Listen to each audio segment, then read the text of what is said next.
Mungkin tadi kita mendengar dari perspektif teman-teman yang di set ya, itu saya penasaran nih dengan Bapak yang satu nih set kita. Pak, Ketut, ya boleh Pak bercerita kepada kita, terutama terkait dengan manajerial dan leader ya. Di yang sepengetahuan saya ya, di dunia ataupun cooking itu ya Pak, dapur itu Pak, itu kan sangat nuansa leader dan staff itu sangat berasa Pak ya. Nah yang sering Bapak hadapi dengan 170 karyawan di sini Pak ya, menyiapkan sarapan, makan siang dan makan malamnya, itu tantangan yang sering Bapak hadapi Pak, menghadapi staff-staff di bawah Bapak seperti apa sih Pak? Oh nggak makan di sini ya? Oh oke. Sebagian diuangkan. Oh diuangkan. Kan itu sekitar 50-an. Oh 50, lumayan tapi Pak. Itu waktunya diatur Pak, sarapan kita yang subuh, yang malam, yang masuk siang, jatuh waktunya. Menyiapkannya supaya tepat waktu makan sarapan pagi misalnya jam 6, makan siang jam 12, malam dan sore bisa jam 5 sampai jam 8 gitu Pak. Jadi ini di pengaturan waktu SOP Pak karena ya? nggak bisa ditunda karena makan Pak. Kalau jam makan itu harus 1 jam sebelumnya udah ready kita. Oh iya. Karena ke depan ke ruang makan. Karena kalau makannya nggak siap, semua berontak Pak ya? Iya Pak, tepat waktu nggak bisa ditunda. Harus tepat waktu. 1 jam sebelumnya harus sudah masak. Artinya Bapak juga menekankan pentingnya kesadaran ya ke staff Bapak bahwa saya perut itu krusial Pak ya, harus diisi ya.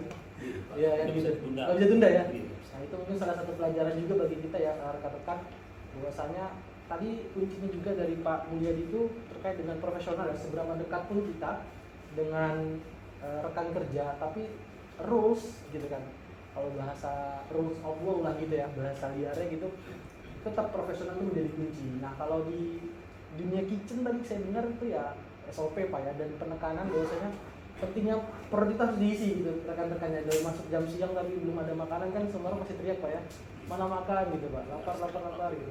Pernah di ini nggak Pak, di demo Pak kitchennya Pak sama karyawan sekitar Pak? Belum pernah ya. Kalau masukan itu ada Pak. Ada ya? Ini masih Belum masak.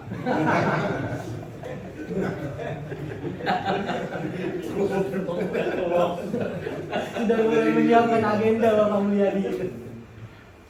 Oke baik. Terima kasih Pak Ketut Madar untuk sharingnya. Mungkin dari Bapak Fuad Hasan. Fuad ya, boleh Pak sharing nih Pak ya. Katakan sudah tadi materi yang mungkin ada yang Bapak ingin tanyakan terkait dengan materi ini yang dikontekstualkan kejadian sehari-hari siapa yang Bapak temukan gitu Pak. Jadi kita bisa menemukan solusi bersama ataupun nanti bisa langsung di provide langsung oleh putar kita gitu. bawa alat tadi loh. Bawa alat. Ini aja Pak, masalah mengatasi karyawan yang kurang ini Pak. Kalau kita suruh dia menunda-nunda itu gimana mengatasi dia? Menunda-nunda ya. Kalau kita suruh tanya saya dulu. Bapak dari divisi apa Pak? Operator. Membawahi berapa anak buah? Kalau saya lihat.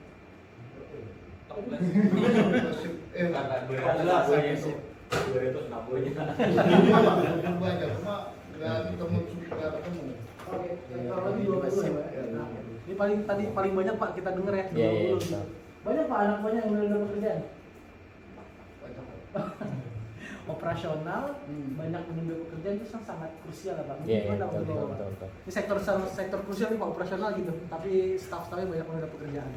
Kalau nunda itu sampai seberapa lama Pak? Nggak berapa lama gitu Pak, mungkin setengah jam gitu. Oh lama juga tuh setengah jam. Nanti dulu. Iya. Iya.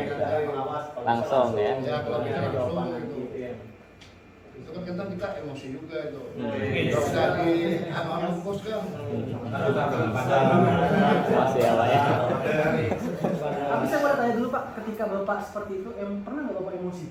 Dan diluapkan langsung? Ada juga sih, memang nggak dikeluarin Pak. Cuma kita sendiri aja. Pertama Adi pukul kaca gitu. Kirain segera Karena lagi. dia juga. Uban yang basah menahan.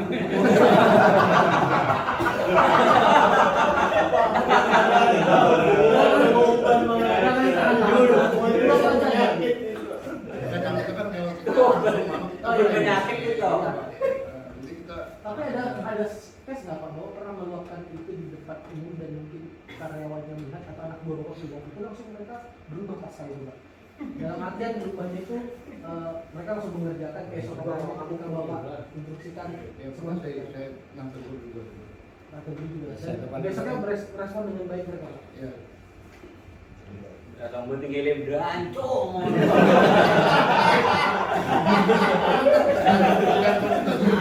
Besok dia ikut, kan besok. Ya, Tidak lama itu Kenapa? perubahannya itu tidak lama. iya, lama. Baik lagi, Besok, anu lagi. Berarti kalau kita lihat tadi Pak ya, leadernya sudah pada aware, kayak staffnya perlu kita latih kayaknya Pak. Sebenarnya itu Pak, yang kalau Indonesia aja di bawahnya berarti. Staffnya kepemimpinan suruh kita berenang lewat selat situ yang renang mereka gitu, biar tahu susahnya gitu kan. Boleh Pak mungkin Iya, dikasih iya. advice Pak? Kalau misalnya yang saya pahami dulu nih Pak dari yang Bapak sampaikan, berarti kan Bapak posisinya itu pengawas kan, bukan yang sehari-hari harus ada di situ kan sebetulnya. Artinya dia juga harusnya sudah melakukan itu sebelum Bapak minta ya, kan ya. Bapak minta terus menunda-nunda, artinya sebetulnya dia sebelum Bapak minta pun harusnya dia sudah melakukan itu kan, Iya, sebenarnya. iya kan. Nah, Kan setiap hari kerjanya kayak gitu. Tapi tambahan gini Pak, Ya, biasanya dia yang tadi itu biasanya dia alasannya mau sholat atau habis sholat, biasanya gitu Pak. Mau ngopi dulu, biasanya kayak gitu. Benar, itu yang Larinya ke agama Pak. Iya, katanya dia ya mau sholat, dia alasannya apa ya gitu. Nanti habis sholat berzikir setengah jam dia. Itu benar loh Pak. Iya. Iya, setengah jam zikir dulu. Kayak itu Bang. Itu kan. Masuk. Oke. Kayaknya habis sholat kan WC lagi, bisa mau buang air lagi, setengah jam lagi. Waktunya habis dikit gitu aja. Harus dipegang orang ya Pak kalau yang itu tuh. Karena itu kan hampir sama kayak kebiasaan ya, kita terlambat misalnya ya, ya memang perlu diubah dulu tuh yang kebiasaan, karena kan kegiatannya rutin, kecuali kegiatan-kegiatan yang sebetulnya tidak rutin, tapi Bapak minta baru dia suka menunda-nunda. Nah itu hal yang berbeda. Kalau ini kan kegiatan yang seharusnya memang sudah rutin dia lakukan kan, ya harusnya masuk ke disiplinan sih. Saya setuju dengan tadi Pak Eko ya, dipakai alat Bapak untuk mendisiplinkan itu ya. Itu dulu, warning dulu. Kenapa startingnya bukan dari dia menunda Pak, startingnya adalah dari dia tidak melaksanakan tugas dia gitu. Setelah dia tidak melaksanakan tugas dia, baru Bapak lihat, baru Bapak minta dia lakukan kan gitu ya. Setelah Bapak minta lakukan masih dia menunda-nunda, jadi udah 2 kali tuh. Yang pertama dia tidak lakukan tugasnya secara yang rutin harusnya dia lakukan, terus satu lagi adalah menunda yang sudah disampaikan ya. Tapi sebetulnya warning ini sudah pernah ada yang pakai ya Pak. Misalnya tadi alat untuk punishment, mereka bisa punish ke anak buahnya. Ada juga yang pakai. Ada, tapi verbal kayak gitu Pak, tapi kecil lah. Masih fasilitas itu nggak dimaksimalkan dengan baik. Ya, maksud saya kita ini kan bapak-bapak ini kan HRD di lapangan. Iya.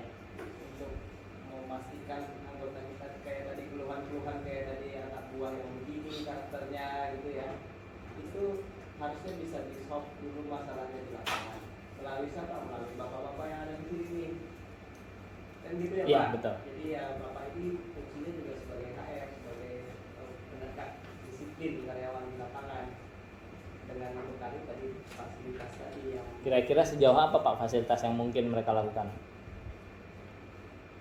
maksudnya Ya tadi fasilitas, maksudnya untuk menghukum itu hukumannya bisa sejauh apa sih kalau di? ya seperti yang saya bilang bahwa itu sampai dengan surat peringatan pertama. Oh. Di dalam peraturan perusahaan bunyinya begitu Pak. sudah naik di atas dari situ itu lari ke HR. HR. Artinya Bapak sudah melakukan tindakan-tindakan pendisiplinan, pembinaan kepada karyawan, tetapi juga masih berulang misalnya, nah itu lari ke kita. Yang kita tidak inginkan kan ujung-ujung Bapak nanti teman-teman di lapangan, Pak saya nggak mau pakai si A lagi lah, ini orangnya tidak disiplin, padahal pembinaan saya belum temui evidence-nya atau bukti-buktinya. Nah itu yang kita tidak harapkan. Jadi dilakukan dulu pembinaan, sudah tidak bisa dibina baru kita binasakan. Jangan gitu kan? Iya. Bahasanya begitu, biasanya begitu. Jadi ya maksud saya itu harus dipakai benar-benar. Artinya kita melihat bahwa kita bisa menegakkan disiplin tadi untuk apa? Untuk memudahkan bapak-bapak lah. Iya, Untuk tanggung jawab yang lebih besar kan bapak-bapak di sini kan tanggung jawabnya lebih besar dibandingkan teman-teman operator, teman-teman mekanik. Ya. Setuju, Pak. Ya, tambahan lagi ya paling kadang mereka tidak betul-betul memahami kenapa mereka perlu lakukan tugas tertentu itu ya. Nah, ini kan perlu bisa melihat big picture-nya ya. Jadi runutan kerjaan itu ini gitu. Jadi kalau yang ini telat, yang lain pasti kena lah gitu. Jadi kalau tadi nggak enakan ya harusnya dia juga nggak enakan sama yang lain gitu kan ya. Jadi yang lain jadi repot juga kalau itu terjadi gitu. Di lapangan sering ketemu begitu kan ya, starting delay, delay dari waktu kerja atau delay dari waktu istirahat, kan itu akan mempengaruhi produktivitas kan sebenarnya. Yang sering dikejar tuh lagi-lagi Pak Kacong tuh, ya kan Pak Kacong. Bagaimana nanti ada pencatatan misalnya aktif Bapak berapa lot hari ini yang running, ya kan Pak, ada DP Bapak kan. Nah itu Bapak banyak tanggung jawabnya gitu. Jadi maksud saya tuh akan membantu. Bisa menangis, Pak Kacong ya? Hah? Pak Kacong bisa menangis. Karena yang dari atas melihatnya tuh nggak akan melihat operator Bapak.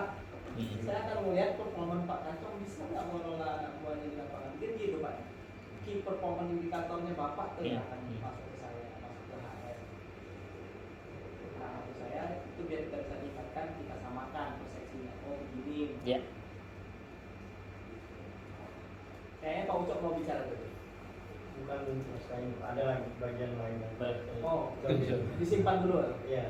Jangan cari jodoh, bukan cari jodoh kan ini ya. Iya.